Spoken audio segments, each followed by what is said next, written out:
जिंदगी बमुश्किल गुजर रही थी।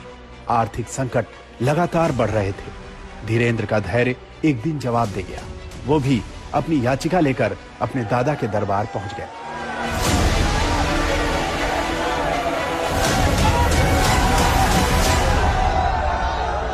हमारे पिताजी कुछ करते नहीं थे।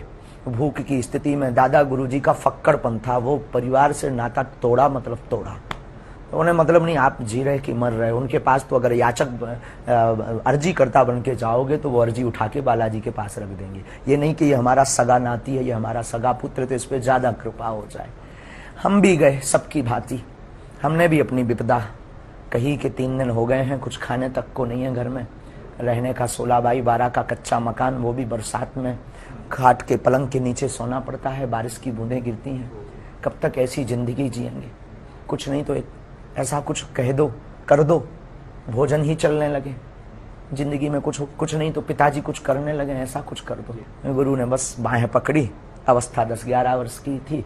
और बाहें पकड़ करके बोले तू मुझसे मत जुड़, और सीधा बागेश्वर बालाजी से जोड़ दिया। 2010 में दादा का निधन हो गया तो अचानक बाल धीरेंद्र की दुनिया ही उजड़ गई। लेकिन गुरु तब तक अपना काम कर चुका था।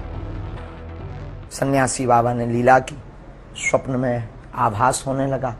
फिर कोई व्यक्ति आता था दिन में, या हम कहीं सत्यनारायण की कथा वांचने जाते थे, जैसे आप आए, शरद जी आए, या कोई व्यक्ति आया, तो हमें लगता था कि वो जब परिचित नहीं थे तो वो आते ही अपना ये नाम बताएगा। ऐसा मन में भाव प्रकट हो जाता था। ये आते ही हमसे 2 बातें बोलेगा, लेकिन झिझक के कारण हम बोल नहीं पाते थे। और वो जब उससे पूछते थे अच्छा आपका नाम क्या है, हमारा हो ये तो पहले पता लग गया था हमें। धीरे धीरे उसकी उसका परिष्कृतकरण हुआ, शुद्धिकरण हुआ, धीरे धीरे जागृति हुई, फिर अज्ञातवास की साधना की, और वो यात्रा और ये यात्रा ऐसे प्रारंभ हो गई। 1 साल अज्ञातवास में रहने के दौरान धीरेंद्र शास्त्री अपनी भावी योजना का खाका तैयार कर चुके थे। वो लौटे तो बालाजी की सेवा में जुट गए।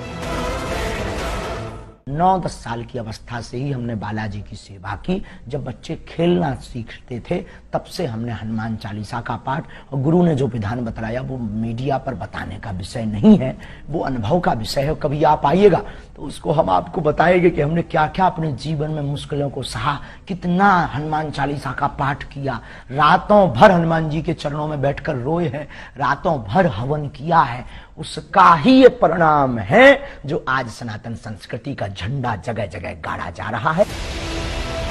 धीरेंद्र शास्त्री ने खुद को बाबा बनाने के लिए तैयार किया। कई बड़े कथावाचकों के कार्यक्रम सुने, एक मोबाइल खरीदा ताकि उनके वीडियो देख सके, और फिर उन्होंने अपनी कर्मभूमि उसी बागेश्वर धाम को बनाया जहां उनके दादा का दरबार लगा करता था। धीरेंद्र शास्त्री ने दादा के अंदाज में ही दरबार लगाना शुरू किया, पर्ची निकालना शुरू किया। क्या नाम था? रूबी देवी। रूबी देवी।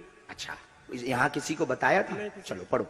पत्नी का राज जानने आए हैं, मृत्यु का कारण जानने आए। रूबी उर्फ गुड्डी उनका नाम था। उनकी मृत्यु तंत्र कारण से हुई है, उसमें कोई संदेह नहीं है।